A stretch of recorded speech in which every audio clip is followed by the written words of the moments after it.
Hello, hello. Hey, So welcome everyone that's here. that was like Um, the longest intro I think we've ever so had. yeah, I was going to explain that to you. The reason for that is um, after I started the intro. You realized you had to take a dump. No, I did that Oh, long before. I take that. I do that. Take care of that in the morning. I got into that New York Times article and I started screenshotting it because we're going to talk about that. And yeah. I kind of got I was putting it all into a PowerPoint, and so I kept starting the intro over. I'm like, I just want to get all this crap off my desktop before we go live. So Yeah. anyway, that's why No, it was extra long. that's fine.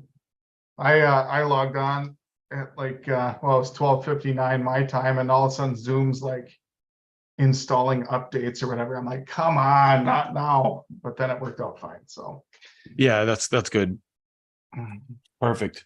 Well, we got a lot of stuff to talk about today, and we got Mixi coming on at noon, so that should be cool. I'm excited. Yeah, yesterday I talked to Kurt Deimer. Do you know much about Kurt Deimer? Mm-mm. Oh, okay. Yeah, I met him out here like a year or two ago. I think 2 years ago. He opened for Yngwie, and he's basically just like a rich guy who is a rock star now because he has the money to be a 'Cause he rock star. can. Yeah, it's. I mean, it's kind of cool. Some of his songs are pretty good too. I'm not the hugest fan, but he's a very cool guy. Yeah, I'll check it out. Yeah, we just got back from our family trip yesterday, so I haven't caught up on Brutal Planet stuff and everything you've been doing while I've gone. So Yeah.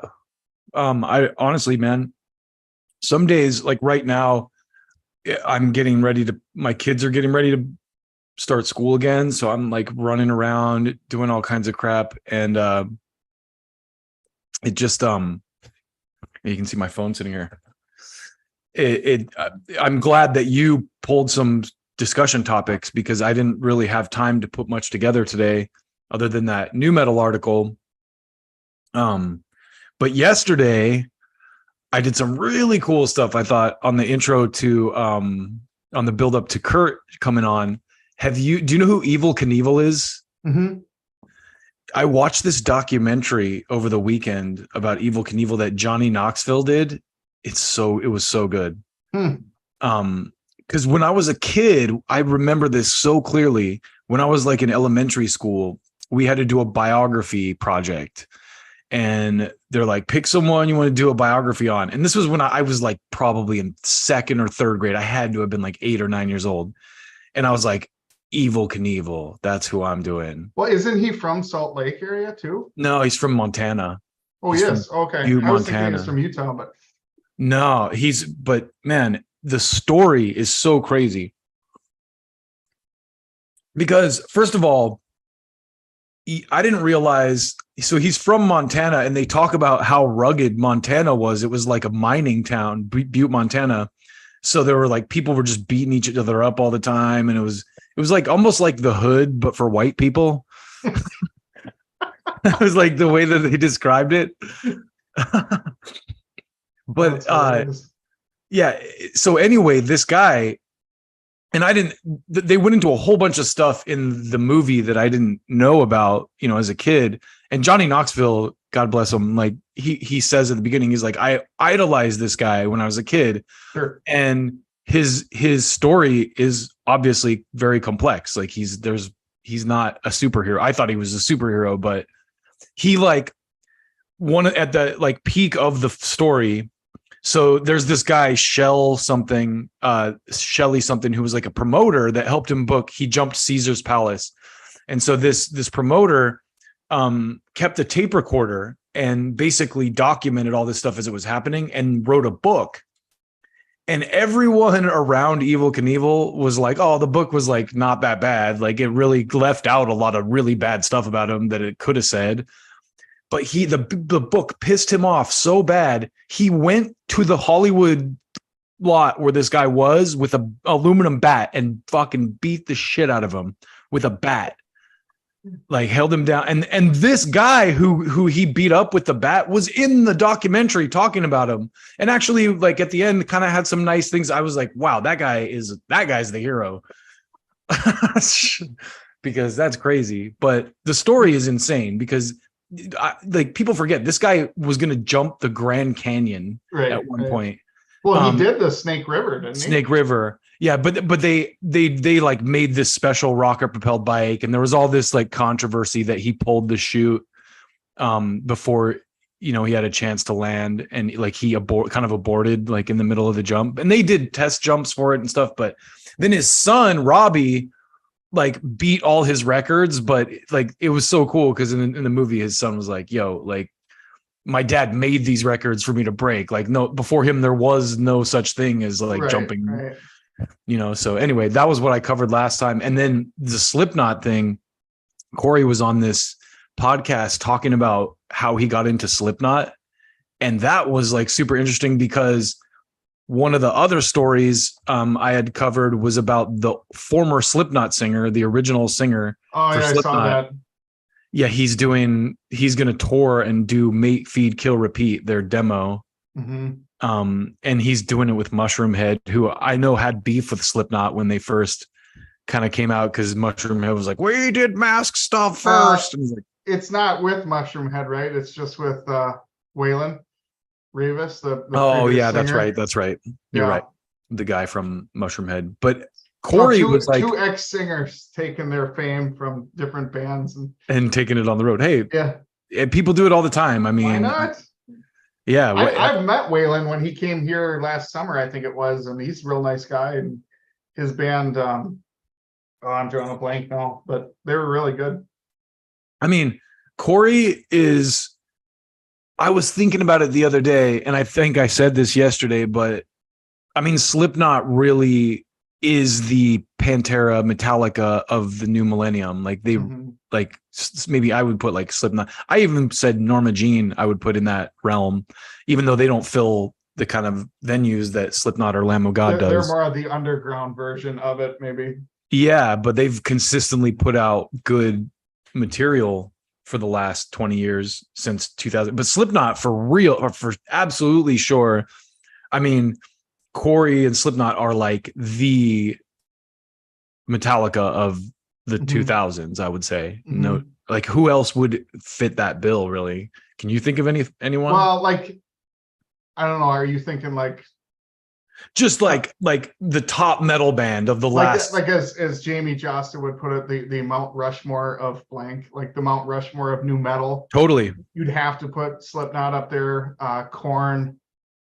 Well, so Korn though, I would have put Limp Bizkit, but they didn't last. But the thing is, like Korn and Deftones, they started in the 90s, so I'm not even counting them.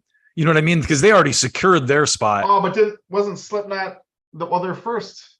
Their first album came out in 99. But like the end of 99, and no one like they blew up in 2000. You know what I mean? Like no one knew who they were really until 2000. So even on a technicality, you could say they start. I mean, and they did kind of start in the 90s. Sure. But yeah, I think that they are one of the bands though that like by the time that record came out, Korn and Deftones were kind of like on the decline, so to speak. Not necessarily, but they were kind of like on. They had already making it more mainstream rather than paving the way anymore. Let's honestly, I pulled pieces from that New York Times article. Actually, I pulled the whole article, so we can actually just read it on stream.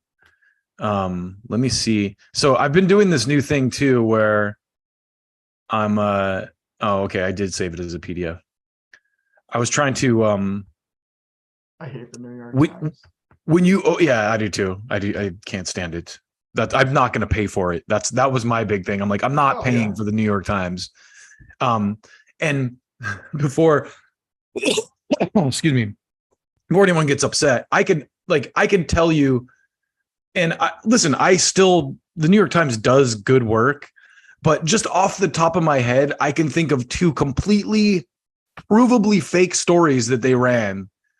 Like the first one was this guy, Cenk Uygur, who's like he has a thing called the Young Turks. It's like a indie media, like kind of lefty media group. He ran for a congressional seat in California, and he had done an interview a few years prior with David Duke from who's like the Grand Wizard of the KKK, or like totally associated with like associated with the Klan in some way. And when he did this interview, he goes, at the end of the interview, David Duke goes, "I'm not a racist." And Cenk goes, "Of course you're not." Like sarcastically. And the New York Times printed that without any context. Like, and in black and white, if you don't hear the sarcasm in his voice, they basically tried to smear this guy as an anti-Semite and a racist. And what was crazy about it is people, read it and went, "Holy shit, this is a complete falsehood." Well, they just read the headlines, right? Yeah. And so people like the New York Times they corrected it, but like quietly, like on Twitter, you know what I mean? They didn't it was so terrible. And so then they did this other thing, and you might have even heard about this one called Caliphate a few years ago. They did an entire like piece based on the confessions of this guy who claimed to be like a former like ISIS member. And the guy was completely lying. And the guy had been like in trouble with the law and stuff. And they completely did this whole podcast and wrote like a epic, like 3-part series on this guy's confessions. And it turned out to be completely fabricated, And so it's like, that's just a couple examples, not to mention all the wars they've pushed and all the other crap they pushed. So anyway, that's my rant against the New York Times, but let's read this article. Yes, do. Okay. So first of all, I had to get this like headline page more than anything, because look at that. Like, look at the pictures they grab, and they reference Kitty, who we covered a couple days ago. Yeah, I skimmed this when you sent it to me. So were you able to see? The first time I opened it, it like blocked me out, and then the second time I opened it this morning, it let me read it. So I just screenshot it. I went, okay, I'm going to screenshot it now. Sure. Yeah. No, I think I didn't use up my one free article from the New York Times yet, so I got to read it. Okay, good. So anyway, nu metal, like this blew me away. The only reason I even know about this article is because that piece we did on Kitty, was it last week? And so apparently the New York Times, like, nu metal is a big thing with kids my son's age, which it has been. Like, he and I went and saw Deftones last year on 420, and it was like a huge deal for him because all his friends were like, oh. But now it's trending, right? Yeah. So what this says is, it's got the Korn call out. Are you ready? The nu metal renaissance is upon us. Bands like Deftones and Slipknot are resonating with younger fans thanks to TikTok, the Y2K revival, and of course, enduring teenage angst. I've never heard of the Y2K revival, but yeah, I don't know what this is. I'm ready for it though. Yeah. So this is when Deftones hit Change in the House of Flies blared out of Tyson Burden's car stereo in April 2020, he started to choke up. It wasn't the tune's familiar growls or teenage nostalgia it prompted that made him almost cry. It was his 15-year-old daughter, Nia LaVey Burden, sitting in the passenger seat and reciting the words to the song. I wonder if her middle name is a reference to Anton LaVey, the famed guy from the Satanic Church. It could be. She knew all the lyrics, and my mind was blown, said Mr. Burden, 39, a retail manager in Jacksonville, Texas. I didn't even know there was a Jacksonville, Texas. I thought that was a Florida thing. Turns out Nia had discovered the band on TikTok. A few months earlier, after the initial shock, he joined in, and the two threw their heads back and belted out the chorus. Nia is part of a growing group among Generation Z that is listening to nu metal for the first time. The subgenre, considered one of the most accessible forms of metal, blends a heavy sound with elements of hip-hop, funk, and alternative rock. Think Slipknot, Korn, Limp Bizkit, Linkin Park, and Kitty. Slipknot, I do not necessarily lump into nu metal because I feel like they're like post-nu metal, kind of like they are like Korn and Limp Bizkit on crank, basically. Yeah, I almost think Slipknot is more metal. Totally. And Linkin Park is, they started out kind of nu metal-y, but like they quickly went to rock. They're pop rock. The thing is, with Linkin Park, I could see them kind of fitting into it because of they were kind of the wave of those like post Korn bands. And it's funny because we had a pet name for nu metal bands back in the day, and I don't know if I've told you this or not, but I think it's great. We called them dun dun wee bands. Did I? Oh, I think you did tell me this once. Yeah. Yeah, because all the riffs go dun dun wee, dun dun wee, dun dun wee. So we're like dun dun wee. Oh, it's one of those dun dun wee bands. So anyway, I mean, this is a weird list. It makes me think though. And not to go off topic, but I saw this little clip. Sonny from POD. He was being interviewed. I don't know when it came out, but he was just sharing like, you know, nu metal kind of got its bad rap when like bands that tried to mimic what real nu metal was, and then all of a sudden the quality started going down and stuff when all the mimic bands and stuff came on. So I respected that. Totally. Well, and the reality is Rage Against the Machine and Korn are really kind of the genesis of it, because there were bands doing like Public Enemy Anthrax was the first hip hop rock compilation I got into it. And even before that, there was Aerosmith, Run DMC. But Korn, like Rage, like organically fused rap and rock together in a way that just made so much sense. And then Korn took that to the next level and made it darker and heavier, you know, and kind of added more of the aesthetics of rap. I think like the dun dun wee thing is totally a product of rap, because that's like all those like, you know, those high pitched, like pitched up things that gangster rappers had in their songs. So anyway, once a popular in the late 1990s and early 2000s, it has now found a second life among young listeners, thanks to TikTok. The Y2. Okay, we already got that. For Asher Knievel, listening to nu metal is inspiring. You feel like you can do anything, says Mr. Knievel, 25, a musician based in Los Angeles who performs under the stage name Freak. It's this. That's nu metal right there. Totally. If he has like cornrows or like spiked colored hair and like really baggy pants, that's it.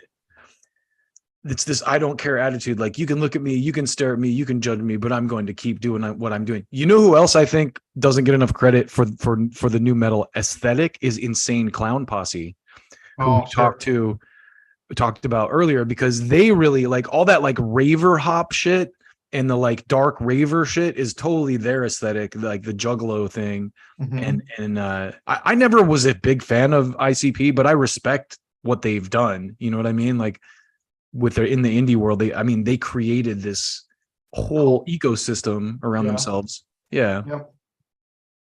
Silver chains over lacquered Liberty spikes, pants so big they put ball gowns to shame.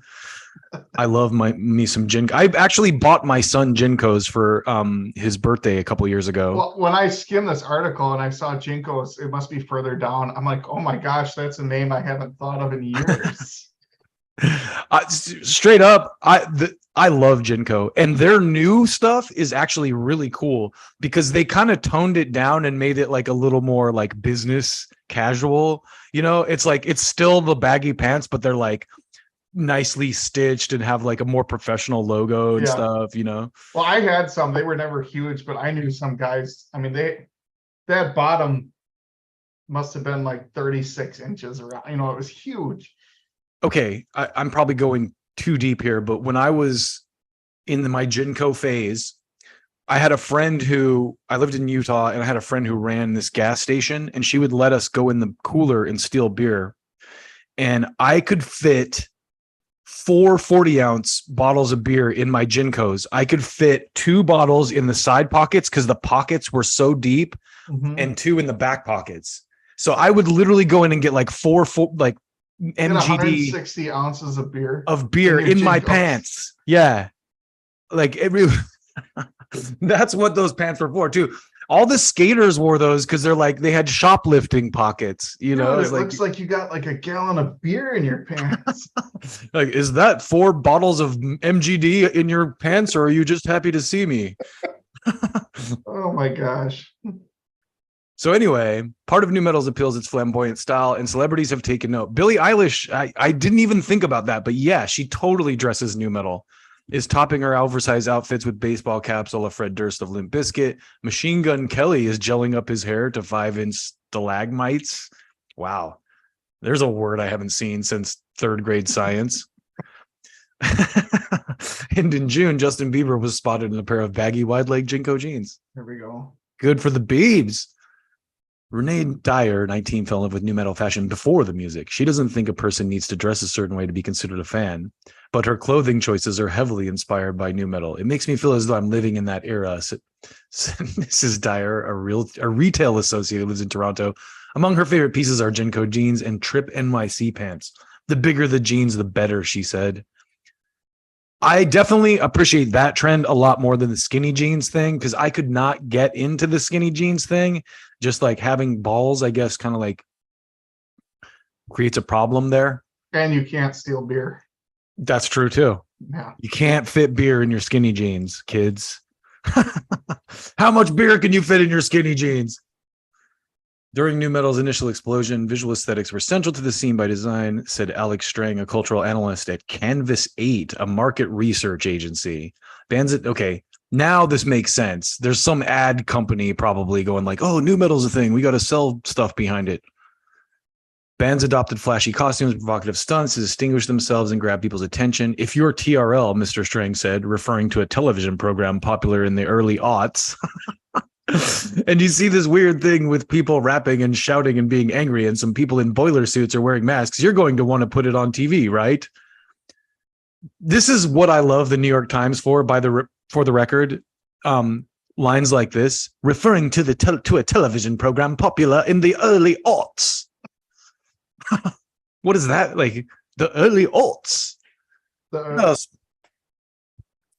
Bring me some tea and crumpets, Winston. New metal's embrace of shock value led to a plethora of theatrical antics, such as when Mr. Durst blew up a boat live on MTV, and when members of the band Mudvayne attended the music video awards with fake bullet holes in their heads. More than 2 decades later, these bits are now ripe for recirculation on social media. For example, one popular Twitter account run by Holiday Kirk, a music journalist, posts bite-sized clips of absurd moments in new metal history, frequently garnering tens of thousands of views. I haven't seen this account, but I'm going to have to check it out. We're almost done here. I said we were going in on the full article, so yeah, it's fine. On the internet, everybody has access to everything all the time, Mr. Strang said, and so Gen Z kids will just cherry pick the best bits of a bunch of different genres and be into everything like everything. It's like a bricolage in action. There's another one of those NYT nuggets, bricolage. I've never heard that word in my life. You know where I've heard it is there's a guy named Ammon Tobin who's kind of a DJ producer guy that I dig, and he has an album called Bricolage, and I didn't know. I thought it was a nonsense word until now. So it probably still is. It's like aughts, or what do you say up here? Aughts.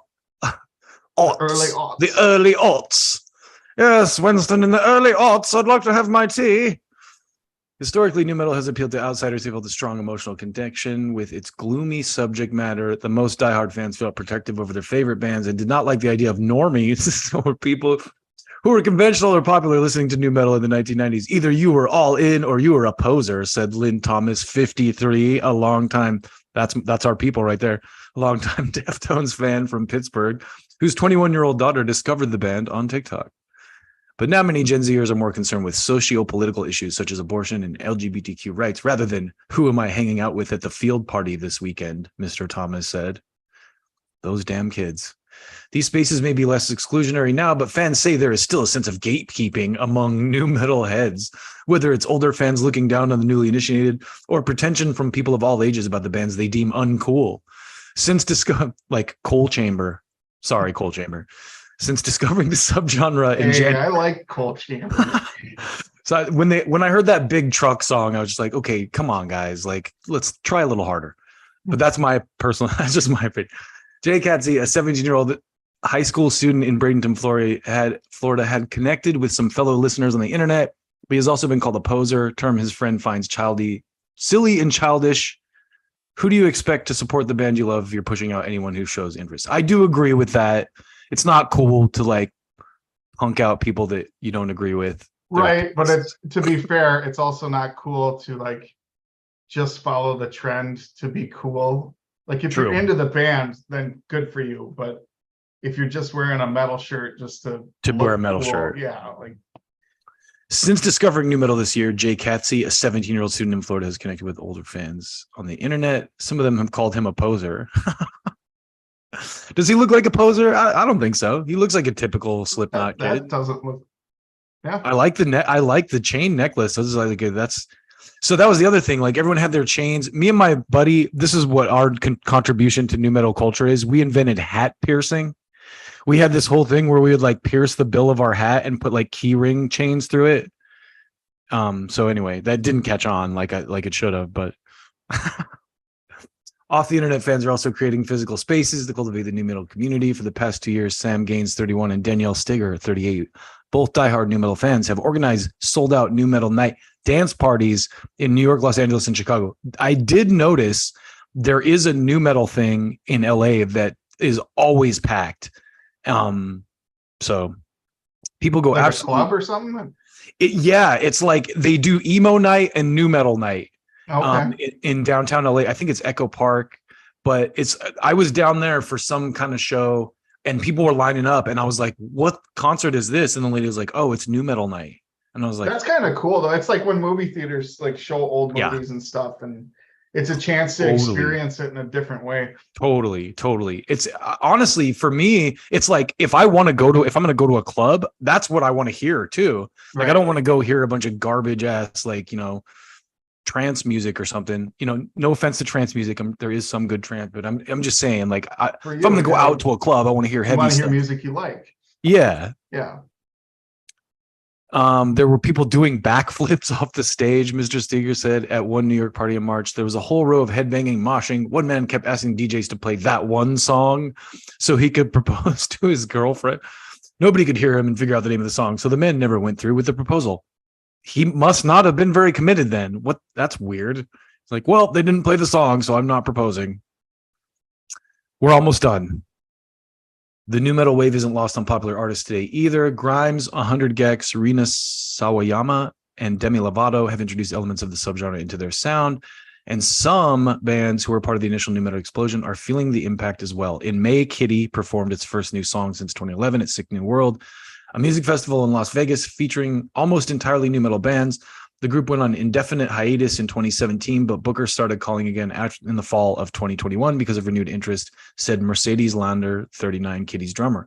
It did take a little bit of talking into, Ms. Lander said, of the offer to reunite, but 1 year after the initial request, Kitty got back together. When we stepped on stage, I was like, oh yeah, this is how it's supposed to be. This is what I'm supposed to be doing. She said, this is a fantastic feeling. To Ms. Lander, it makes sense the song she wrote with her older sister, Morgan Lander, when they were teenagers still resonate with people. It just kind of proves that teenage angst is timeless, she said. Morgan, 41, Kitty's frontwoman, shared the sentiment. That's not to say there isn't still fire and anger in us now. Yeah, we're still pissed, she said jokingly.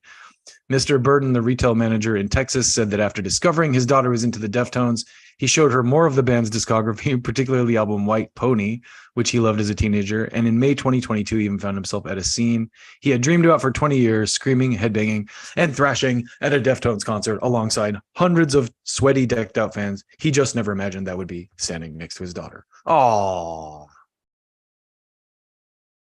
that was beautiful. I like, my kids have their own little musical interests, but they also appreciate some of my music. And I think it's fun to kind of share some of that, especially when you can take them to a live show and stuff. It's totally fun. My son plays in a rock band. He's actually going to practice today. I don't know if I probably told you, but they played, we live in kind of a bougie ass area, and at their high school, they did a battle of the bands.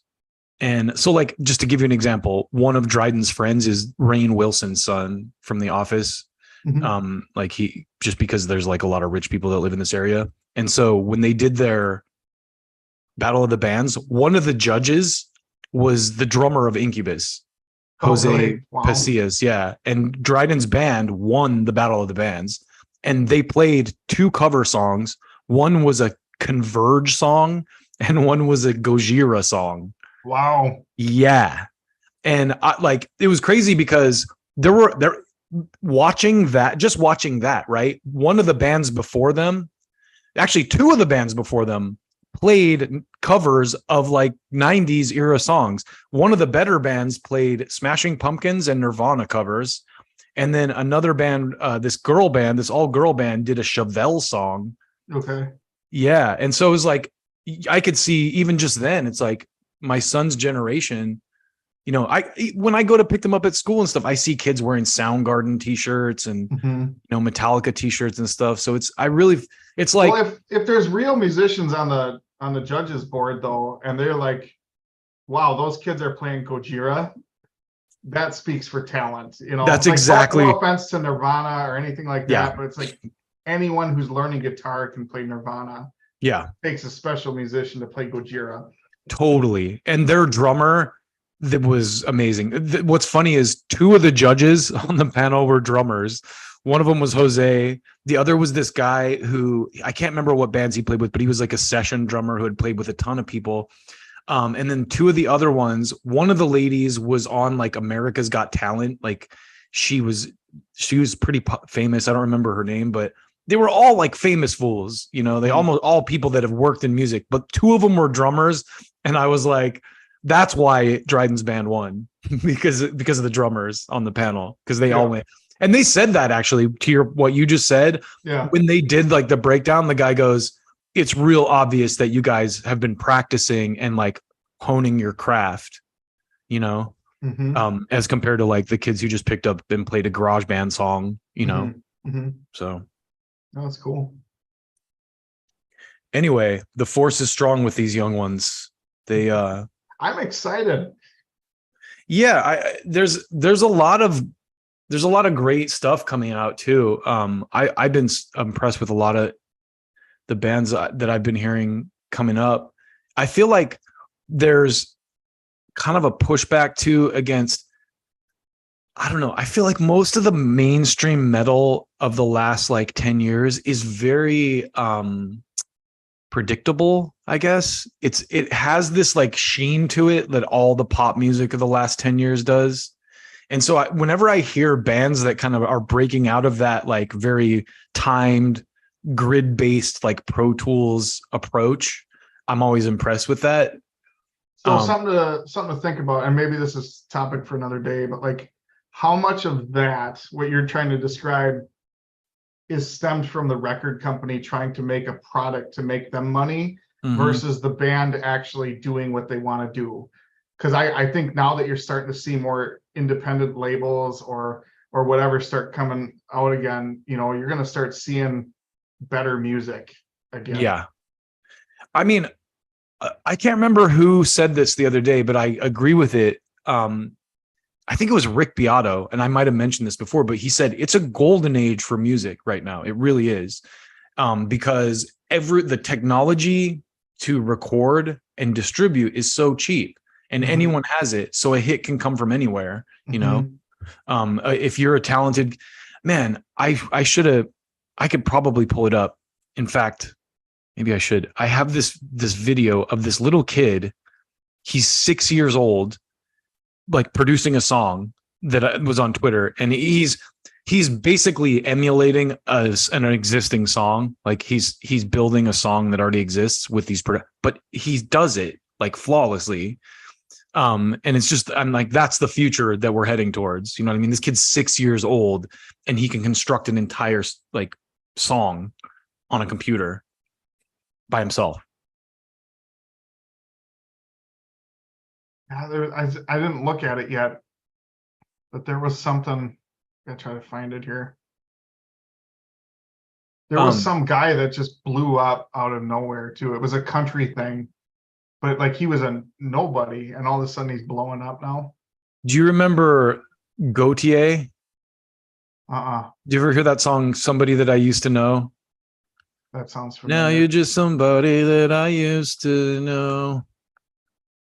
No. That guy recorded that song in his bedroom. So, wow. While we're on the subject real quick, I pulled some clips of that. Let's talk about Gojira, because we were kind of referencing Gojira. and you pulled that story about the vegan diet thing, right? Yeah, and I don't know how much we need to talk about it other than it just made me think, back in the 80s, early 90s, whatever, like all these rock stars were doing drugs and barely eating and all that stuff. And now, like, I see it like this, and not saying that there's not a lot of drugs and stuff out there yet, but I just see a lot more professionals like taking it serious and saying we're going to promote good things, healthy lifestyles. There's a lot of sobriety out there among rock stars and things like that. And when I saw this, it just made me think like, okay, me personally, I'm probably never going to go vegan, but I admire this kind of thing because they're choosing a healthy lifestyle so that they can continue making a good product for us. Totally. And I appreciate that. And I appreciate anyone that says, this is how I want to live and I'm gonna do it. And I respect that. So, and for real, it was Pete Steele from Typo Negative who said this, and I'm paraphrasing obviously, but I think it's so true. He's like, if you're in music, if you're a musician, part of your job is to look good for your audience. And maybe not even necessarily look good, but I've talked to so many bands. I remember homegirl from Edge of Paradise, Margarita, talking about how they have a really tight workout routine on tour. And she even did like a spread for 24-hour fitness. She did like a promo thing. And I was like, that's so cool because it's that like as a performer, like you have to be able to do this. There is an athletic component to it every night. If you're on a tour and you're doing this every night, it's hot. If you get sweaty, even if it's not hot, you get sweaty under the lights. It's a workout. And it's funny. It's actually good that you brought this up because I watched last night. I watched Eric's interview he did with Mixi, and she actually talked about this a little bit. She talked about Sully, working with Sully from Godsmack, and how on tour he would always have them. He had like a workout thing going on that they would all participate in.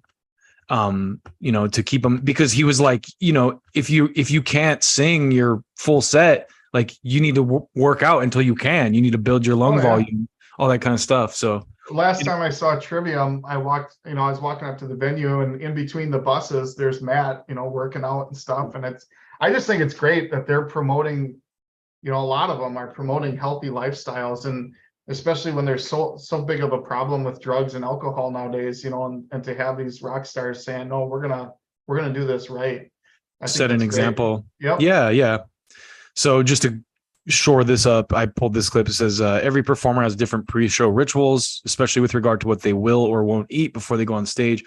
Gojira frontman Joe Duplantier recently spoke to Finnish publication Chaos Zine about his preferences, to which he shared that he eats food like avocado before he goes on stage. More interestingly, he said that his energy as a performer has increased significantly since moving to a vegan or plant-based diet. I have never been a vegan, but I will say this. I recently started taking seriously the amount of like carbs, like sugar and bread that I intake, and it changed my life. And the energy level, I'm in my mid 40s. So it's like, I'm at the point where I have like battle scars and injuries, and I would wake up sometimes in pain, like with joint pain and as soon as I kind of cut all these excess sugars and stuff out of my diet, that went away. Oh yeah. We're going to get haters like we did on the Ted Nugent too, because we're turning into a diet thing. Yeah. But I've done the keto diet for a while before, and I dropped a ton of weight, but not only that, like I felt good. And part of that was like, you get rid of all those carbs and sugars, and it's just your body's using fat as fuel. So like what he said about the avocado, it's totally true. If you eat good fats like that, you're going to have that energy that you wouldn't get if you're having carbs. So kudos to you. No. Yeah. And we're at the age where diet is important. Like you feel what you eat at our age. Like I think your body is like, when you're younger, you can kind of plow through that kind of stuff. Oh yeah. A lot easier. But I judge. It used to be like, oh, does that taste good? Now I'm like, how's it going to make me feel? How does food make me feel? Yeah. Am I going to be able to get up after this? Like, yeah. I mean, I feel awful right now. I think I shared with you before, I had knee surgery 2.5 months ago, and I've been nothing but laying around, and my daughter comes by and is like, you want me to make you cookies? And yeah, sure. But I just feel like garbage. I haven't been moving. I've been eating bad. And so we got to get up and out, man. I'm not quite ready to go vegan, but it's time to maybe start eating some more avocados. Yeah. Oh, and then it's like, one of the reasons I got on that diet thing is I used to get, and I might have talked about this before, so forgive me, but I used to get, I get like face dandruff, like my skin gets dry. And so I was watching this doctor talk about the cause of that. And I mean, any dandruff really, whether it's, because I get it in my sideburns and, my mustache and whatever. But if you have hair, you'll get it on your head. But the main source of that, according to this doctor, is seed oils, which are in everything, like soybean oil, canola oil, whatever oil you can think of. And so that's another thing. I have another kind of like a podcast type show I do with my friend where we talk about politics. And we just did this bit about the American food system poisoning us. And about certain types of foods that are banned in other countries that are like regular things here. And it's crazy. It's crazy what like our own food system is basically poisoning us, in a lot of ways. Like Mountain Dew has bromine in it. Like it's like it's literally like they use it as a flame retardant. Like, oh, I want some flame retardant dew. The good thing is, if you drink a lot of dew, you won't get, you won't catch on fire. Maybe that's why so many extreme sports people drink it, right? Like if you were like ride a dirt bike and stuff, like maybe it helps you not catch on fire. Yeah. I love Mountain Dew too. That's the thing. It's like if I'm gonna drink soda, I'm usually drinking a Coca-Cola or a Mountain Dew, but. That's one thing I kicked years ago is soda. I mean, I very, very rarely have it anymore. But me too. It's way too much sugar for nothing. And there was a period in my youth where I grew up, we had these drive-through gas stations, and it was like our daily ritual, sometimes 2-3 times a day, to go to the drive-through gas station and get a 44-ounce like big Dr. Pepper or big old whatever. My dad had like a bucket like of this, like it literally was like a trough, like it was like 80 ounce, some ridiculous. And I'm like, man, that's like diabetes in a cup, like. Yeah, I mean, I don't want to go into this too deep, but I think years ago at least they used pure sugar, and now cane sugar or whatever, and now it's all syrups and yuck. It's all chemical. Yeah. That's why the people love the Mexican Coke so much, because they're made with the cane sugar. Yeah. Well, hey, while we still have a little time, can we talk about that Carrie Underwood? Let's do it. Here, let me pull the video up. All right. Yeah, we got a couple minutes. We can always revisit it afterwards too. Yeah. If we need to. Because I've been like starting to go into a bit and then have people jump on. And so this is Carrie Underwood playing Ace of Spades by Motorhead that you sent me.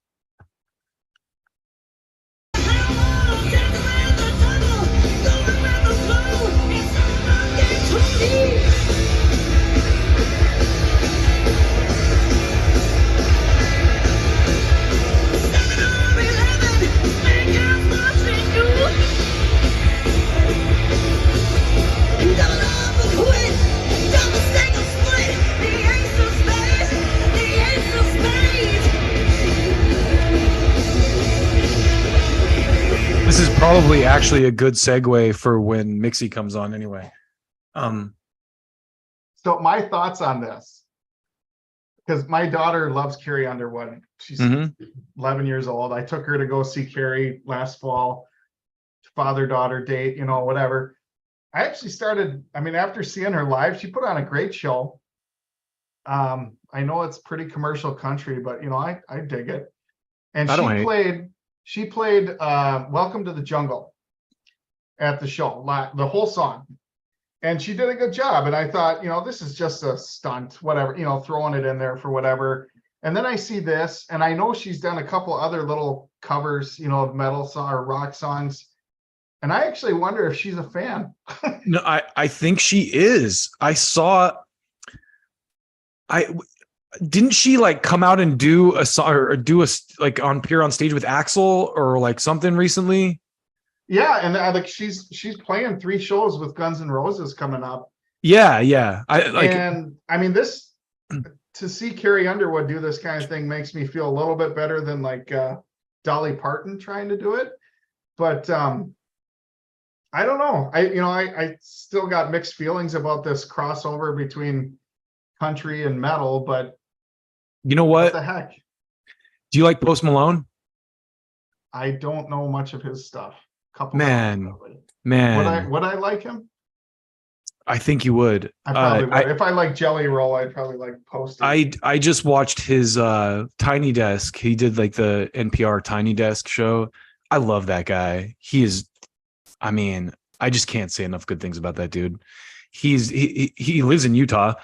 It's crazy. My friend, a good friend of mine, I could cut this picture into the stream. I probably should if I black out her face, but my friend sent me a photo one day. My friend who lives in Salt Lake, she has a daughter and she was like at the store and she sends me this photo of her daughter with Post Malone. I'm just like, what the hell? She's like, yeah, we ran into him at the Smiths. And just like ran into Post Malone at the Smiths. I'm like, that is crazy. That guy's like one of the biggest rock stars in the world right now. Right. But the thing that was so cool about the Tiny Desk he did was the band he had. It was like he had like 12 or 13 people. Like he had a bunch of backup singers, and it was just like it was so good. And he just like a genuinely cool dude. But I think to your point about the crossover, I think that guy is a crossover of everything because he has some country, you know, tones to a lot of the stuff he does, and he plays acoustic guitar and stuff, but then he has hip hop elements and metal elements and funk elements and like classic reggae and classic singer-songwriter elements. You know, he just him out then. Oh, he's so good. He's so good. Because that's how I feel about Jelly Roll. You know, I mentioned that to you the other week too. It's like he does such a good job about blending all this stuff and being authentic about it. Yeah. Did you hear the song Post Malone did with Ozzy? Yes. Yeah. Yeah. And so that whole thing was like, I remember Ozzy saying he did a new album because of that. Like after he worked with Post Malone, he was like, oh, that was cool. Like I guess the producer did Ozzy's next album or whatever, that song. But yeah, I think that's the future really. Oh, here's Mixi joining in. I think that's the future. That kind of, can you hear us? Hey. Hi. Hey. Sorry, I'm always early to everything. So no, that's good. I don't like that. I have anxiety with being late. So as soon as like it's about time. Hi, how are you? We're awesome. Thank you so much for taking the time today. Oh, no problem. I enjoy all this kind of chat and stuff. So I got a stacked schedule and it's super fun because I never leave the house and I don't have any friends. So this is awesome. How long do we have for Mixi? We got 30 minutes. Okay. And then we'll continue later if you want. Let's dive into the new record because I actually listened to the new record last night. And full disclosure, I hadn't heard a lot of Stitched Up Heart stuff. Like I'd heard the song you guys did with Sully before, but I hadn't like heard much of your stuff. But I have to say, this is pure, candid what I thought when I listened to it. I listened to a lot of music and I was very impressed with this record. I was very impressed. I was like, wow, like there's the song The Hunting, when that came on, I went, holy shit, this is fucking amazing. Oh, thank you so much. Oh man, this record, it was a little different for us. We stopped caring about what anybody else wanted us to do, and we just wrote the music we wanted to write. Like we didn't. It was weird because we kind of got confused as to who we were and lost for a little bit as to who we were as songwriters. And I think we've also grown. So we kind of went back to some of our original roots from the very beginning, like the original vision I had for the band. But then with like all of the experience and knowledge and writing that we've gained over the time. So also our producer definitely kicked some butt on it. Mitchell Marlowe, he always just busts out the hits.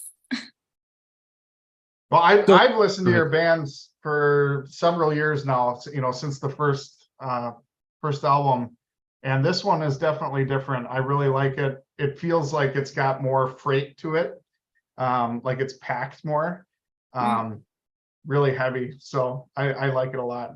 Thank you. Yeah. Our guitar player actually has been really working on his like programming and all of that, like industrial elements and all of the layers and weird kind of stuff you hear. And we also had Jim Kaufman come in and do some programming as well.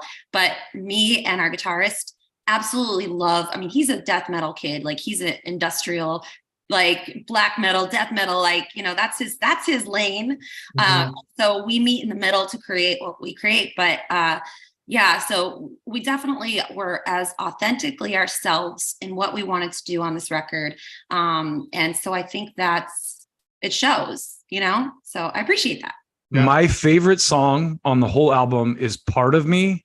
And I love that song because it starts out almost sounding like a Nine Inch Nails song with that keyboard thing, and then by the end of the song, it almost sounds like a 80s metal song, like a Rat or a Motley Crue. So there's a riff in there that's like a classic metal song. Yeah, standard tuning, all the good stuff. But it's it's definitely a different song for the record. But I think that the album probably calls for something else aside from just the same kind of feel for everything, Yeah, it's not the heaviest song on the record, but it was the one that stood out the most to me. Like after I listened to the album, those two songs are the ones I went back and listened to again, The Hunting and Part of Me. Oh, wow. That's really cool. Yeah. The Hunting, man. We did 4 music videos for this record, and The Hunting was definitely on top of one of the top ones in my list. And because there were so many good ones on the record that we didn't know which one to do. So I'm going to try to see if I can get a music video out of that later. That riff that's what we would put, Joey. Like we could put that song on the Face Melters playlist. Like that. Yeah, you got to have that stink face too, right? Yeah. Good stuff. I love that track. It's super driving. I actually wrote the lyrics to that in a forest. I'm a visual person, so I was kind of like trying to embody the feeling it would feel like to be in the forest as a wolf, like out to catch your prey. And like I was like scaring some of the hikers, but it was just, I tried to like really engulf it, and it was actually really fun to write. That sounds like a theme with the album, the prey and preyed upon thing. Yeah, I kept it's weird. Everything was very visual from the very beginning. The album art was done over 2 years ago. I actually had like silver blue hair in the original album art. And we, our A&R guy, Mike Gitter at the label at Century Media was like, hey, why don't you write songs based off of this photo? And so we kind of like focused it on something like more fierce, and I'm not angry as much as just a lot of energy and a lot of like out for blood and just ready to attack kind of thing. Yeah, that definitely came across. Thanks.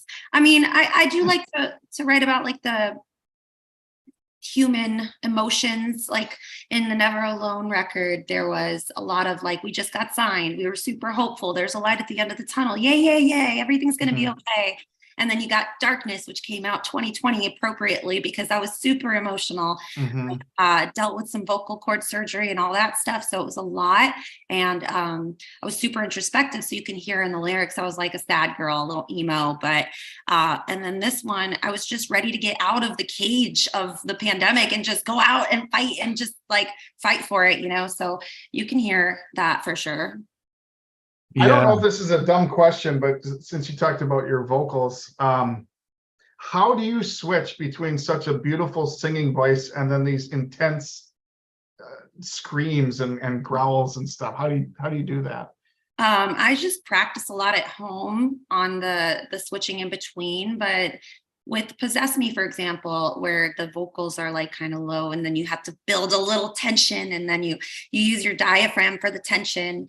And I try to get as quiet as possible. I'm a sound guy's worst nightmare because I can whisper and then I'm like belting and he's like, whoa, calm down. And then the screaming, I don't know. It's just like a different placement. The way that I was taught how to do the low guttural screams, you could go like, who let the dogs out? Who, who. And that's kind of the low. And I got myself in trouble in the studio because I was just barking for like an hour once I learned it. And he's like, stop barking.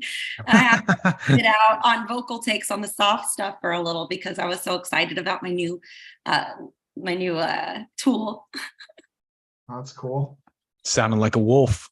Yeah, I have no idea how I switch. I think it's just practicing. I've been recording my vocals while I rehearse so that I can listen back, and which is hard to do as a singer. We don't like nobody wants to look at themselves in the mirror and really look and dissect all the things they want to work on. And I couldn't face myself for the longest time. And I've learned that I have to put that aside because everybody else is going to hear and see what's out there. And now I just take it on the chin and try to fix the things that I feel like I like the tone different, or I thought it sounded a lot cooler in my head, you know? So I just play. That's how I feel about my voice too, but. Yeah, it's like when you hear you leave a voicemail and you hear your voice and you don't know that's what it sounds like because in your head it's different. So I just have to like really dissect it and dial it in.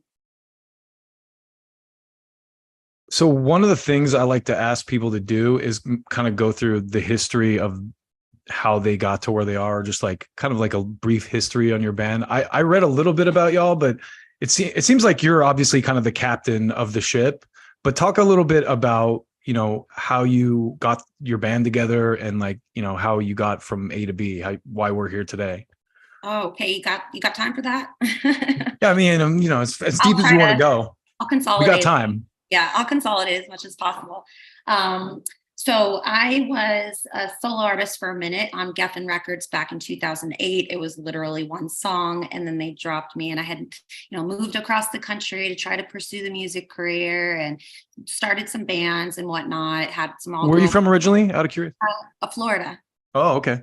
Yeah, so I'm out in California now, but I just knew I was playing open mic nights all the time out there, and nobody was at the shows. Like, I knew I had to be somewhere where the industry was. So I just packed up my car and pretty much lived in it for a good year. And then after like 5 years, so anyway, solo artist on Geffen, they dropped me. And then I went home crying to my mom. Like, I have to come home. Like, this is too hard, you know, like it's really challenging. And she's like, nope, get out there and finish what you started. And I'm like, okay. So I came back to LA with my tail between my legs and just decided to pick up everything, pick up the pieces, stitch my heart back together and put a band together. At the time I was listening to a lot of like Bullet for My Valentine and stuff like that. So I was very inspired by that record. I forgot what the record was called, but I just couldn't stop playing it. And I was like, I want to do something like this, but I want to have like, I'll do like the jazzy vocal kind of thing, and then somebody else can scream. But eventually when I would write the lyrics for the screaming parts for someone else to do in rehearsals, I would end up screaming them, and I didn't even know I could do that. And I was just like, they're like, you just scream the parts. It sounds great. I'm like, oh, okay. So that just kind of evolved in itself. But as for me, you know, I just got like childhood mom, dad, normal parents in the medical field. They're just super supportive, told me I could be anything I want. And I went back to my dad and I'm like, remember that time that you told me I could do anything I ever dreamed? And he's like, you believe that crap? So after 5 years, we would, book our own tours and everything. In 2010, we started the band. Well, I did, and book our own tours. It took forever to get signed. It wasn't until I stopped drinking in 2015, the president of the label, Don Robertson of Century Media at the time, was like, here, I'll help you get sober. If you can stay sober, then I'll sign you. And I was like, okay, make sure you want to sign us though, because I don't want you to sign us if you don't really want us. Like, if you don't have the time or anything like that, or don't care enough, don't sign us, So we had an agreement. I stayed sober. It's almost 9 years now. Joe. Thanks. Yeah, I don't know what the hell. But yeah, and after like a month of working on myself and stuff, then we signed the deal, got the booking agent, management, all that stuff happened. And the first record went to radio super fast. Nobody was expecting it. So the second record, I think didn't know what to do, because we were told by a lot of people we needed to be this way, and other people wanted us this way. And I'm trying to absorb and take direction in different aspects. And everybody was kind of, I think there was just too much pressure on the second record. And I mean, releasing it March 2020 didn't help, but we lost ourselves a little bit. I love the record, but I feel like I missed out on all the screaming. I missed out on some more heavy riffs. The second record was more vocally melody driven, and a lot more electronics. So I think that this one is probably, this is definitely my favorite record for sure, 100%. I love all your records, Mixi, but yeah, this one, when I listened to this one, I was like, whoa, where did this come from? Because this is heavy. It's in there, it just needed to come out, and I needed to stop worrying about everybody else, what everybody else thought, and just care about what I liked, When y'all write, how does that usually come about? Do you come in with ideas, or do y'all just get into a room together and bang it out, or explain that a little bit? It's kind of a collaboration of whether or not our guitar player, he likes to write in the box. So he's usually on the computer writing all the time. Like, I never see him. He's always at a studio. So he's working on the next one now. Like, he's just writing and writing and writing and writing. And then I kind of pick which ones I like. And Mitchell Marlowe, he also does some writing as well. And he has a little team of people that help with like top line and melodies to help make my melodies even better. So that helped boost it up on that as well. And lyrical content, I come in with like the feeling of the song and just kind of vibe with the concept. I had a pretty visual concept. I was watching a lot of vampire werewolf movies at the time we were writing this. So I already knew I wanted like this like fierce, mean, like, just kind of thing. Originally, I wanted to write more about like hell and like I don't know, Dante's Inferno kind of concepts, but it evolved into more of a earthly, dark, creepy forest kind of thing. But yeah, I just start with like a chorus and then go from there and tell the story with the verses. So another thing, we're big music lovers, obviously, here. So we're always talking about, favorite albums and that kind of stuff. So it's always interesting to hear, maybe about what your influences are, like what artists drove you to get into music, or even stuff that you're listening to now. Whatever you want to. I can chime in on all that. I remember when I was in middle school, my neighbor across the street, her dad like embalmed bodies. And he listened to like a lot of Metallica, and he had all these CDs like Manson and Nine Inch Nails. And my parents didn't listen to that stuff. My dad's like a moody blues guy. My mom likes country.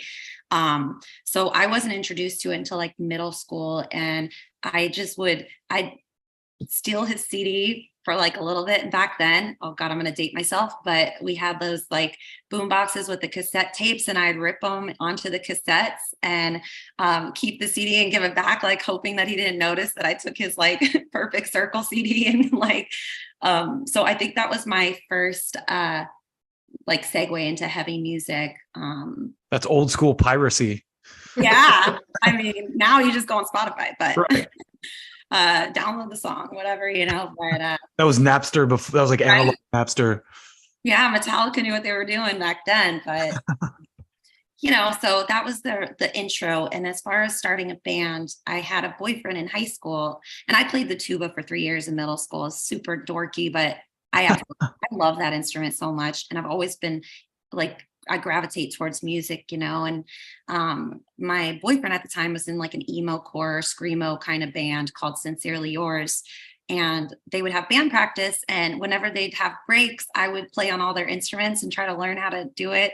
I mean, even when I was playing the tuba, I'd run back to the drums and just like hope that the guy didn't see me back there. But and I really loved the guitar, so I picked up some lessons and everything like that. Started writing on my own, and yeah, it was a lot more of like pop punk back then, because I only knew power chords and open chords at the time. So I didn't think I could write or play guitar in our band, because there's a lot of intricate guitar parts. But I finally got the courage up and started learning it. And I was like, oh, this is way easier than I thought it was going to be.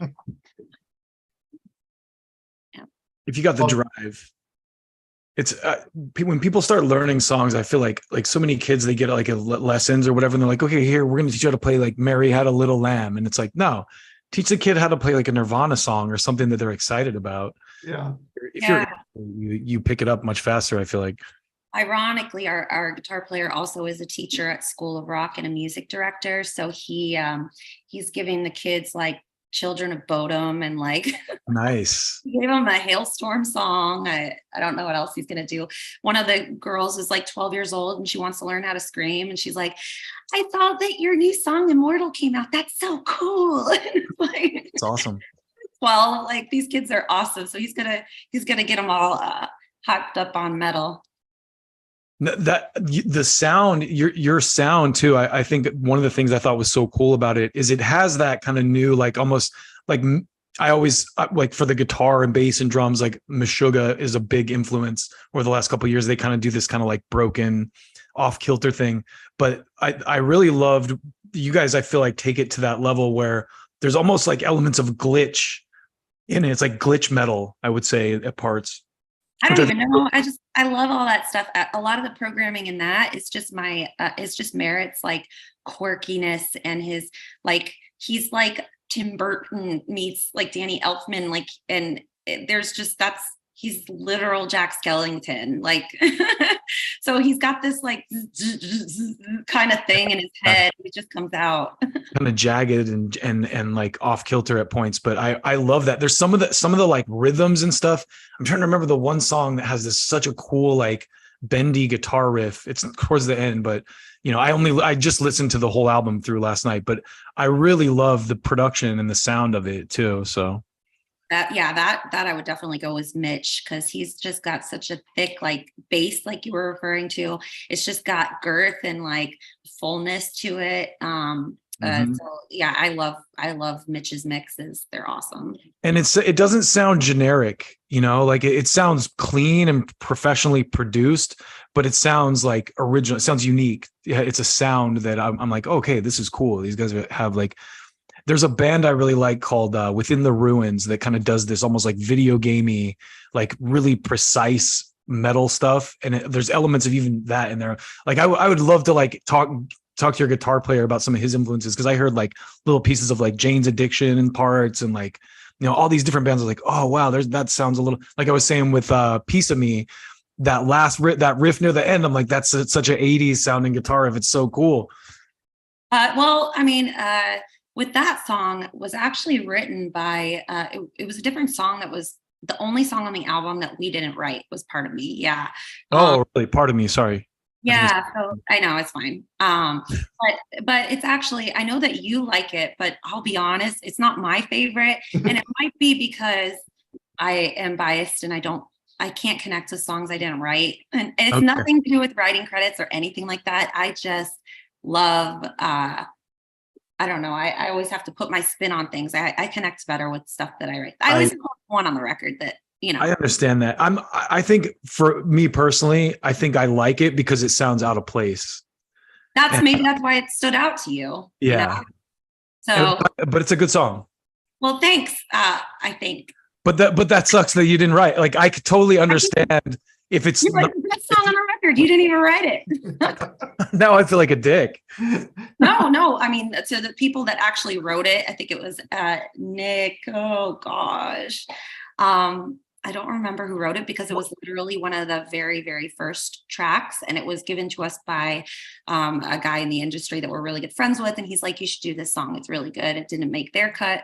But I honestly don't remember who it was. I just know Nick was a producer on it. And so let's flip this then. What's your favorite song on the album? Immortal. Pick. Immortal. Yeah, it's just so fun. I'm just so happy. You know what's cool? My dad is not a metalhead.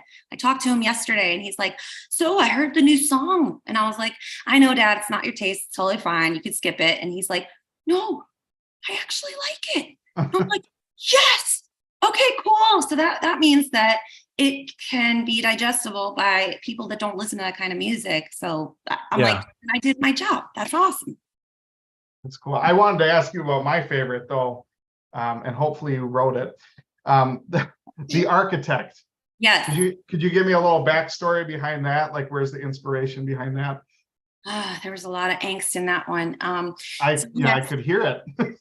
There's a lot, and I don't want to get too detailed into it, but let's just say that sometimes people in your life you have to leave. And I'm a very loyal person when it comes to people I surround myself with or work with and things like that. And sometimes you just got to know when it's time. Like, I think there's this quote, sometimes people are in your life for a reason and sometimes people are in your life for a season.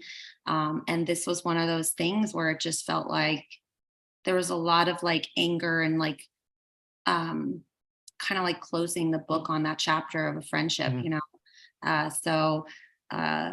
Yeah, and just burning the place down myself and taking everything into my own hands and like seeing what happens. And it's all my fault pretty much, you know? Yeah. I make the choice to every choice we make. It's like, you made that decision. And yeah, that one, just so you know, every other song on the record I did write. It's just that one song that I don't like. Way to go. I always have to pick the most out of place one, but I will say I love that song, The Hunting. That was the first one that really stuck out to me. And I think it's really cool. One of the things I think you do very well is write hooks within the context of a heavy song, which I think is difficult to do. So kudos for that. Thank you. I think that there's a lot of, with the choruses, we kind of structure it this way. If you want like a secret to how our structure works, if you open up the chorus enough with like a major, like chorus, like major and major, then it gives it this lift. And most of the rest of the songs are in minor. So it has like a sad thing. And we drop out on the verses in the music when I'm singing so it makes room for the whispery stuff, build up a little bit of tension going in for the pre-chorus into the chorus. And then if you keep the chorus open for the most part, I think The Hunting is one of the songs where it is pretty choppy and hard to sing over. But most of the songs, they're open choruses that leaves room for a pretty easy way to write a melody. But that one, it's just like find the pockets and just try to find the places that don't overstep or like rub against each other wrong and what feels right, I think. Have you ever heard of Max Martin? Do you know who Max Martin is? Why is that? So he's this like Swedish producer who he's had a #1 hit on Billboard like every year. He wrote like his first he produced Hit Me Baby One More Time by Britney Spears, and then like Backstreet Boys, and then like more recently like Taylor Swift stuff and like The Weeknd, I Can't Feel My Face and stuff like that. But he said some stuff along the lines of what you just said about opening up choruses. He had like I like geek on this stuff, so I was listening to him talk about how he's like, all my songs, I add another layer for each chorus. So like as the song progresses, the chorus gets bigger like every time, you know? Yeah, because if you hear the same chorus, just like rinse, repeat, copy, paste, just fly it over. It doesn't add that element. But especially the last chorus, make sure you've got that high note somewhere in there and you got an extra scream or two and like some ad-libby kind of stuff. And and then it builds along the way. And then by the third chorus, hopefully they've got the hook down a little bit. And then it's huge. Mixi, I know we only got you for a few more minutes, but I wanted to ask you, because I follow you on social media and stuff. And I wanted to ask you, like, how did you get into the animal rescue thing? Because that's something that seems like you're really passionate about. And you're always posting these pictures of cute kitties and things like that. And I just wanted to ask you, like, how did you get into that and how long have you been doing that? I started, so when I quit drinking, I didn't know what else to do with my time except for music. And I was like, well, what do people like do? And so I was looking on Facebook and I saw that there was this kitten bottle feeding class. And I just thought that sounded so fun. Sure. I don't know what to do. So I went to the kitten bottle feeding class with Kitten Rescue and it was so freaking cute. I was like, I need to learn. And they were like, oh, well, we have a kitten shower coming tomorrow. So come to that too. So I was like, another kitten party, let's go. So I ended up at Best Friends Animal Society.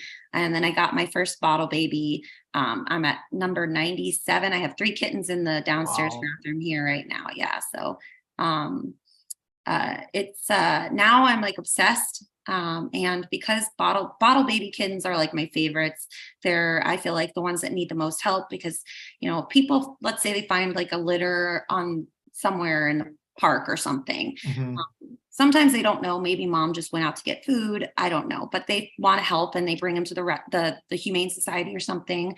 And then the animal shelter, Humane Society only has so much time to find someone to bottle feed them every 2 to 3 hours, or else they have to put them down because they're going to die. Mm-hmm. So they literally have till the end of the day to find a foster or a rescue or something. And if nobody picks them up, they euthanize them. Like that day, they get euthanized more often than pit bulls. Because it's just they don't have the resources to feed. They're very high demand, or high. You have to do it every 2-3 hours, Mm-hmm. so on the clock.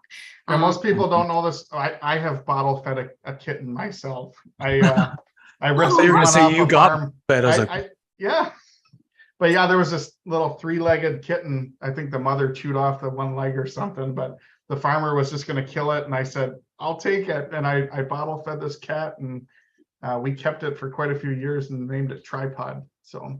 Oh, that's so cute. What an appropriate name. Yes.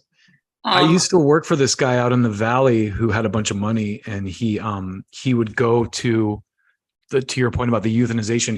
He had a ranch in Pasadena, and he would go out to the shelters in the valley and adopt dogs that were about to be euthanized and take them out to his ranch in Pasadena. And then his wife ran like a website called Pooch Heaven where she adopted all these dogs out. So that's my dream, like at some point, we're in our house now in Temecula and the dogs are actually looking at me because they want inside, but they're barky. So I didn't want them to interrupt.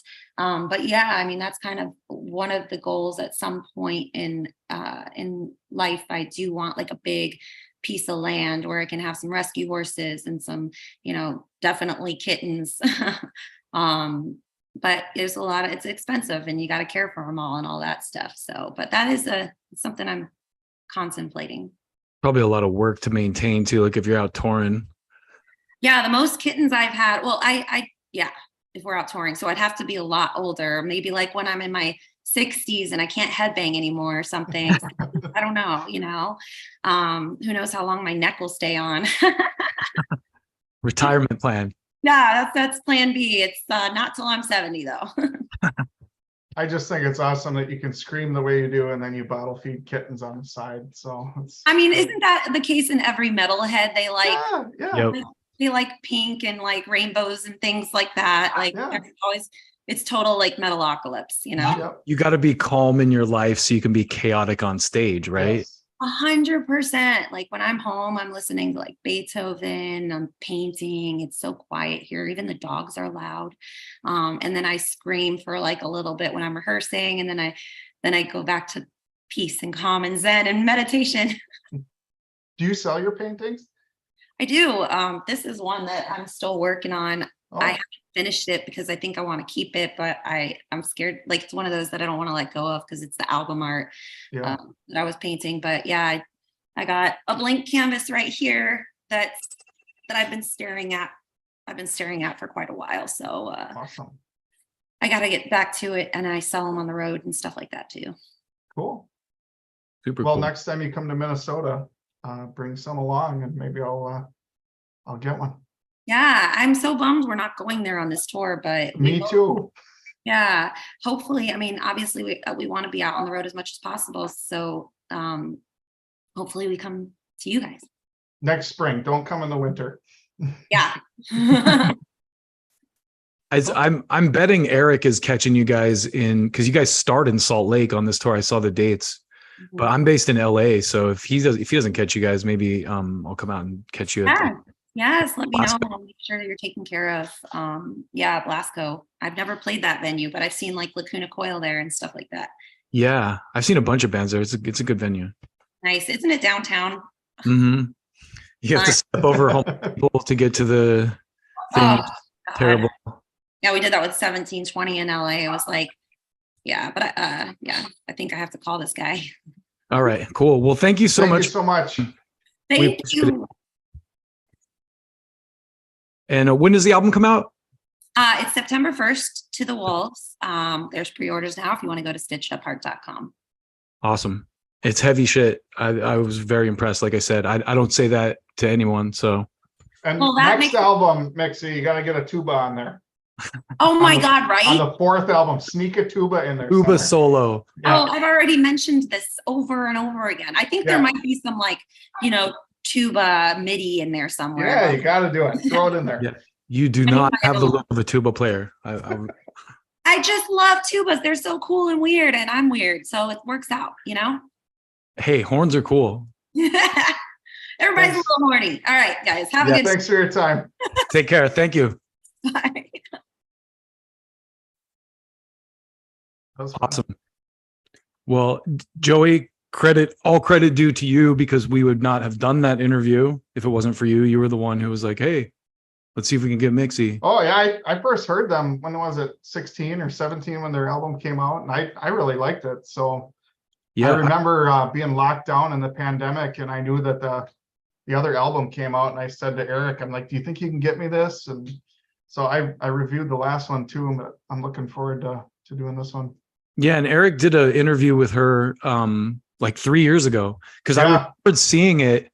And so I pulled it up the other day and listened to some of it. But it's like really quiet. I think we need to some of that stuff I need to go back through and like re-upload or like maybe remaster. Well, better. to that, I also have a microphone on the way. So hopefully, Awesome. Yeah. hopefully within the next couple of weeks, I'll have that. Have you met Brian, who's out of Texas? Do you know Brian? Well, I know him just through our group, Yeah, here. but I've never met him. All right, 1 second. Are you gone for the day? No, I'll be back at 3. Okay. Yeah. Be safe. I'll see you in a few. All right. Yeah. So I was talking so the other day, I don't know if you've seen the Instagram. I've been posting stuff on Instagram and TikTok. And I posted this thing with Kenny from Typo Negative talking about when he met Dimebag and Vinny from Pantera. And Eric texted me, Brian texted me like Friday, and he goes, Eric told me to text you this story. He was like, I was actually there when that happened. Like because when Kenny and Typo Negative came with Motley Crue, I was at that show. Wow. And he's like, I remember when they were introduced, when Rita was introduced to Typo, and that's how Pantera, Daryl and Vinny ended up taking them on tour. later Wow. on. But he told me this story about how it was the last show of their tour with Crue, and so the guys from Typo Negative dressed up in drag like Motley Crue groupies, and he said Pete Steele, the big like vampire guy from Typo, had F me Vince written on the back of his shirt in like black lipstick. And they were all in like bras and like full like drag and stuff. And they ran on stage like, at the end. And he's like, I got pictures of all of it. And he's like, at the end of the night, Peter walks over to me. He's like, no one sees those photos. So I told Brian, I was like, you got to come on the stream sometime, man. Like come jump on. Cause I also have this vision of like, not every time, but I think it would be cool if like everyone on the team, like people who are doing an album review or a show review, if we do like a weekly, like almost like a TMZ style thing, where everyone on the team comes and like contributes something. You know what I mean? Yeah, that'd be great. Well, like, and there's people on the team I've never met, so it'd be fun. Yeah, like Deanna kind of just got back in the mix. Like she's kind of been on and off and stuff, but she's doing a review of Kill Devil Hill, who also are going to be on. And Kenny Johnny, the drummer from Typo Negative, plays in Kill Devil Hill. Okay. So, and then I booked another band for Sunday, but I know you're busy on Sunday, so they're called October Noir, I think. And so I've been kind of cultivating these relationships with the PR people and just saying, hey, look, send us bands. Like, I don't care who they are. Like, if you got a band that wants to talk, like, we want to do these live streams with guests. I think it's like so much more fun to do it this way. Mm-hmm. And it's like the format is much more comfortable. It's less of like a Q&A, like I'm asking, and more of like a conversation, like a two-way. I used to write up a bunch of questions that I'd follow, and I'd do this big intro. And now it feels like you're just kind of kicking back with someone and having a conversation. Yeah. I might have a couple of points I write down to make sure that we cover, but it's so much more laid back doing this together. Totally.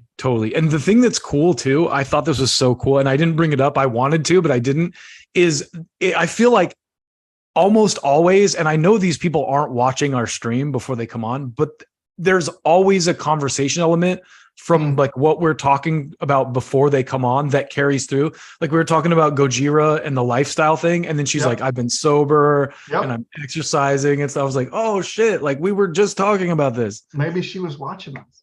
No, I don't think she was, but you heard her. She's got a morning book. She's like jumping from Zoom call to Zoom call. I'm sure. That's why I didn't want to go over too much here, but no, totally. Honestly, I like when we have someone that will stay on for a while, like Ken from Fifth Angel or CJ from Drowning Pool. Like we talked to him for a while, and it's like I feel like when people are willing to talk and have a conversation with us, or man, I just cut the Of Virtue interview. Those guys were so cool. Yeah.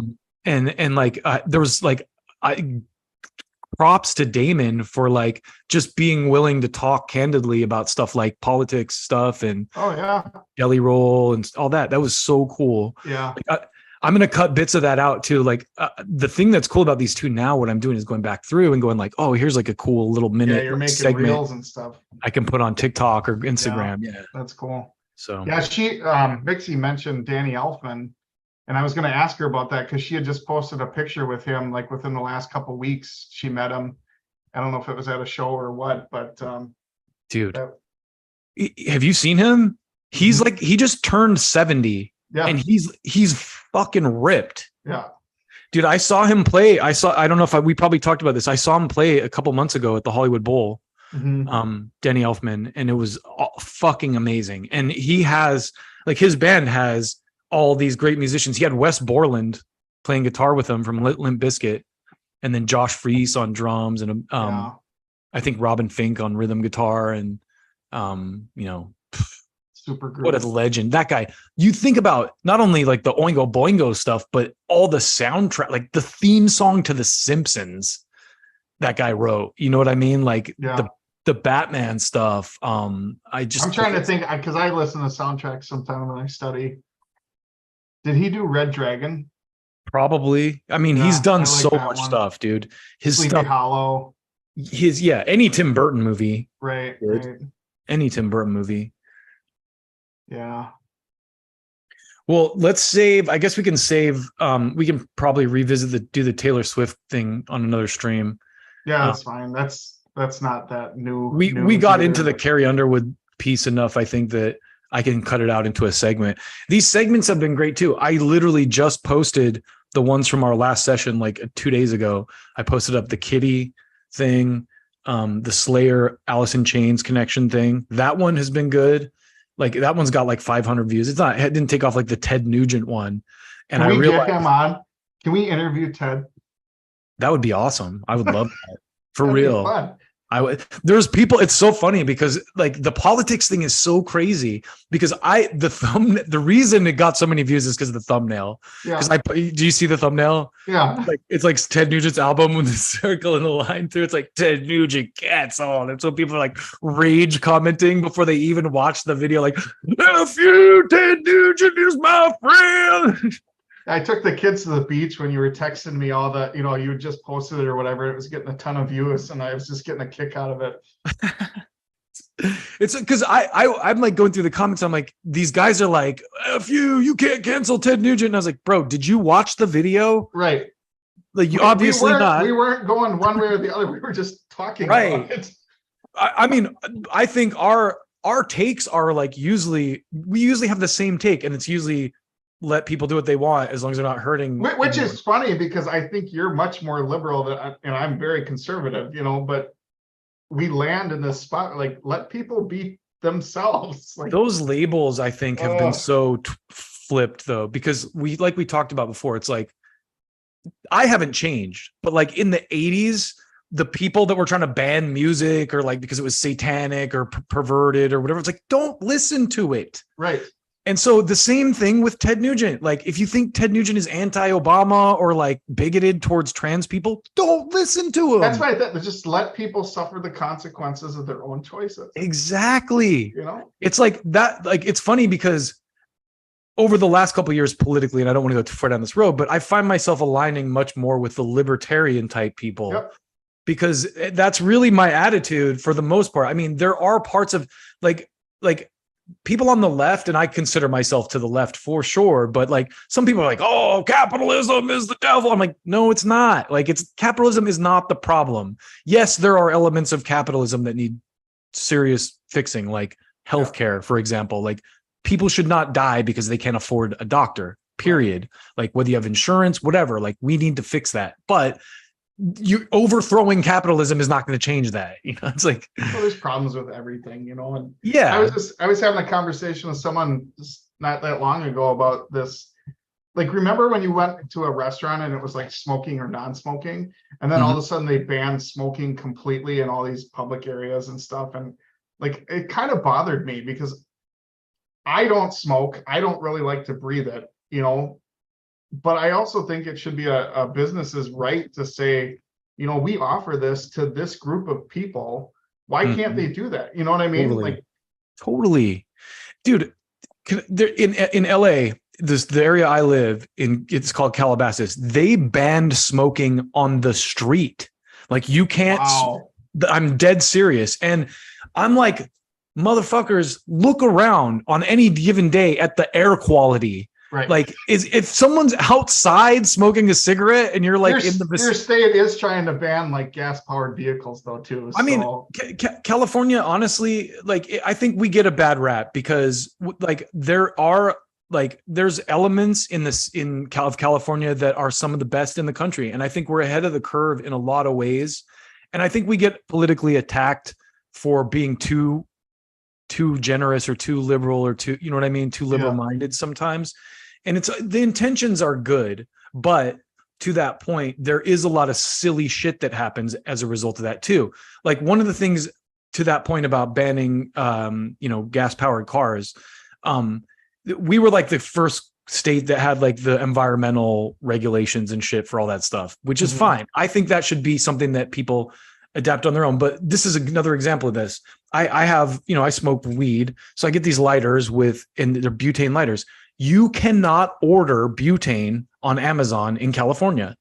And because of some weird safety regulation, like someone blew up a dispensary or some weird fucking shit like that, what it comes down to is the fucking lobby that sells fucking butane like doesn't want people to be able to sell it on Amazon. They want you to have to go to a smoke shop. So they got it legal, in their lobby got in and passed this law that's completely not like no one's blowing themselves up. Like the amount of people blowing themselves up with butane is like slim to none. Right. You know what I mean? But I think that kind of thing is honestly not a California thing. That's a nationwide problem. Sure. Like everything is money or walk. Like, you know what I mean? Like it's not about voting or anything. It's money talks, bullshit walks. And it's like, if you have the money to control a political situation, that's what happens, Right. Yep. Whether it's California, whether it's Texas, whether it's Washington, D.C. I'll probably get hate for this too, but like, it's the same with recycling. I was just talking to someone about that the other day. Like, you think about all the carbon fuel or whatever they're using just to collect all the recycling, and then everything they have to do to recycle it. Yeah. Like, are we really recycling? Like, are we really saving the environment? And man, this is the other side of that I learned recently is all that stuff, like stuff me and you need to do, like we need to recycle to save the planet. No, me and you recycling ain't going to do shit. The military in this, our military is the biggest polluter in the world. And like these mega corporations and governments and militaries are the ones doing the polluting. Those people are the ones that need to rein it in. But like companies like BP, like these oil companies and shit, have convinced us that it's our problem, that we need to be the ones to tighten our belts, But meanwhile, like our parents or grandparents, they used to recycle. Like my grandpa, he said, they used to get the little milk in their glass jugs, and then they'd hand it back and they'd wash them out and use them. Like, that's recycling. Like, man, and what we do is not recycling. To your point too, I discovered this on my diet quest, but the further we get away from just the natural order of kind of like the conservative mindset of like the traditional, like the farm family, like get up and eat bacon and eggs and cream that's from a cow, that is the healthy way. You know what I mean? Now we've got like all these weird chemicals, like fat free has like all this chemical junk in it, or sugar free. It's all chemically, whipped up garbage. And it's like, no, the real health is like eat food from your garden or from your, family farm. And like, so anyway, that's my concern too. Like, and again, no offense to anyone that wants to do vegan or vegetarian, but like, when they're starting to make these plant-based burgers that look like meat and like, I don't know. That concerns me. It's not healthy. I mean, I think I'm fine with it. I think that like, if people want to buy it and eat it, sure, there's a market for it, but it's not healthy. I mean, I'm all for like ethical farming, right? Like factory farming is gross.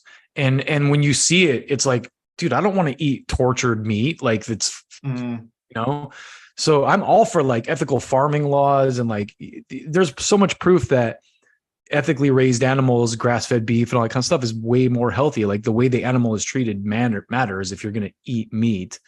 And then you get into the whole, we'll shut up in a minute, but I have to tell you about this meme because it's one of my favorite memes of all time. Have you seen that meme that has like the brain that like keeps getting lighter with every frame? It's like a head, and it's like the first frame is like, it's like not eating meat, eating meat, and it's like a brain's kind of lit up. And it's like the next frame is like the brain's more lit up, and it's like eating only vegetables. And then it's like the final frame, it's like the brain is the brightest. It's like letting animals eat you. it's like what? How far does this go? Because it's like in nature, animals eat each other. Like, what are we gonna like? Hey, that bear needs to go vegan. It's like. Yeah. I was going to tell you, like when you mentioned factory farming, I don't know if you know this about me, but I'm probably going to get hate from this. Commenters, just relax. Just be honest. Fuck it. I did artificial insemination for over 10 years. And in my experience, the bigger the farm, the better the animals were taken care of. That's cool. I like that though, because there's so much. I'm so mistrusting of the media. Like we just talked about the New York Times at the beginning of this. So I love that. I love to hear that from someone who's in, like, I'm sure there's a lot more farms where you're at than there's a lot of farms in California. Don't get me wrong. I'm just not close to them. Yeah. But that's I would rather hear news about factory farms from someone who's worked in a factory farm than from some media outlet. Well, I was just gonna say, I mean, and there's a lot of small family farmers that do an excellent job too. So I'm not making it black and white, but Right.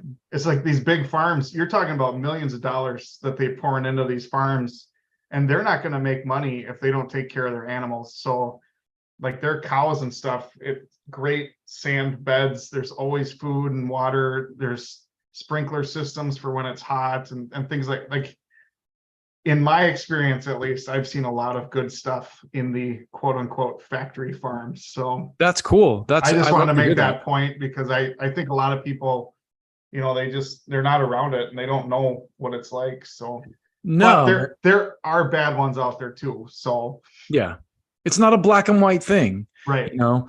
I'm sure that the problem to me, and I like, and you know, it with every problem in this country can be traced to one thing, and it's that someone's making money off the problem. That's why we can't fix it. I had this conversation with my cousin's husband, who's very conservative, and we totally agreed on all this because we were talking about, we're like, yeah, you look at like, there was around the time we had this conversation, Elon Musk was trying to open a Tesla dealership in Utah, and he had bought the land, he got the approvals or whatever thought he needed to get, he was going to open it, and then the dealership lobby in Salt Lake shot him down. Turns out the dealership lobby, same thing that I said earlier with where the dealership lobby owns politics. So you can't sell cars directly to customers unless you go through a dealership, because they bought they bought that law. And Elon Musk found that out. And he went toe to toe with the dealership lobby, and they crushed him in Utah. And so he had to pack up and leave. And it's like, at this time we had this conversation about like, that's a problem that you can't fix because there's money being made off the problem. Same thing with healthcare. We can't fix our healthcare problem because the way the system's broken right now, a lot of people are profiting off of it. Standardized tests was another one we talked about. You know, this problem is in everything. Guns is another one, you know, and it's like, I'm not anti-gun. I think people should be allowed, but the reason that we can't control guns to some degree is because there's people making money off unlimited guns everywhere, where you can trip on a rake and shoot yourself, you know? So. Well, and to that point too, just kind of going full circle here. I mean, that music industry, it's changing, you know, now with the internet and all the stuff that you can do. And I think it's exciting. Like you said, you know, anyone can become a star now. It's beautiful. It really is. I think it's the same thing you see it with TV, like Netflix, or, you know, there's all these shows popping up. There's a new show every week, whatever. And I think it's kind of a fire hose, but it also makes entertainment, I think, more of a meritocracy, because you have to be exceptionally good to catch on. You know what I mean? Like a show like Breaking Bad. I don't know if you got into Breaking Bad at all, but like one of the best shows I've ever seen. And people raved about it to me for years before I ever watched it. And then I went, oh, okay. But I feel like I got to show you something a second.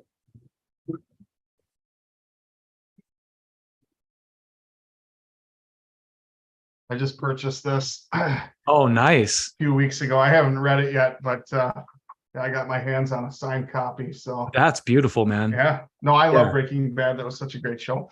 Oh, it was amazing. And it's like, did you watch El Camino? Oh yeah, I saw that. I haven't seen Better Call Saul yet. So. Yeah, Better Call Saul's good. I mean, it's like when you make a classic album, like, how do you top that? How do you top a show like Breaking Bad? Like, it was just so well done. There's so much surreal. Like, one of my favorite things about that show is that the protagonist is the drug dealer and the antagonist is the police officer. Right.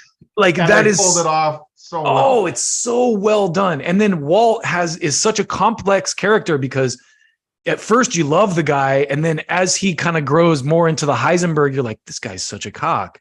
Right. You know, and it's like, and then Jesse kind of becomes the like true protagonist. It's just like, oh my God. And yeah, your emotions following the characters, kind of, you go from love to hate or hate to totally love, and on many characters actually. And it was, I think one of the reasons it was so good is because Vince Gilligan was allowed to follow it through from start to finish, and he didn't have pressure from like the studio to go like, let's do one more season. You know, like where like a show like Sopranos, as much as I love Sopranos as well, I think it's like on another level as well. Just I don't know if you watched that one either, but oh man, dude, that's one that I bet if you like Breaking Bad, you have to watch Sopranos. Like it's Tony Soprano, same thing.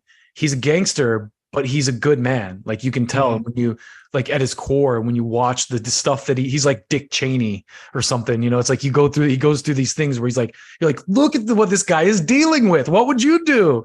You got these gangsters coming at you on this side. You got the cops coming at you on this side. You got your cousin killed a stripper in your bar last night. You know, it's like, it's that kind of stuff. But anyway, the point is it's a great time for entertainment and the cream rises to the top. So yeah, I agree.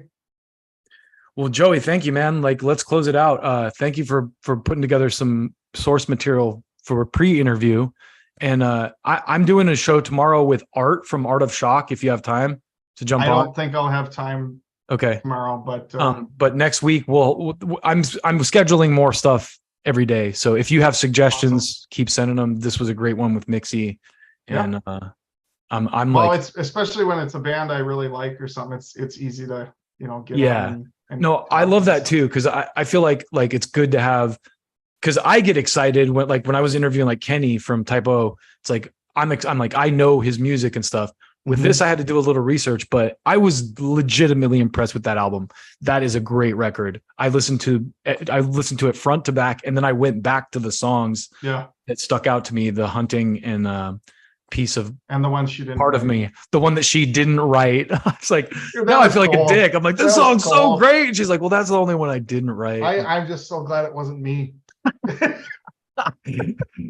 Well, in my defense, I was like, I did say The Hunting first. That was like the first standout one to me. So yeah, no, I had that in another interview once, and it wasn't a big deal. Like it was a cover song, and I didn't know it. Okay. But he loved the cover. He loved the song, so he covered it and stuff. But I'm like, wow, you guys, that was really good. So she was a good sport about it. Yeah, no, it was good. All right, man. Well, take care of yourself. All right, thanks, Dustin. The Planet community, take care. We'll see you tomorrow. See you, man.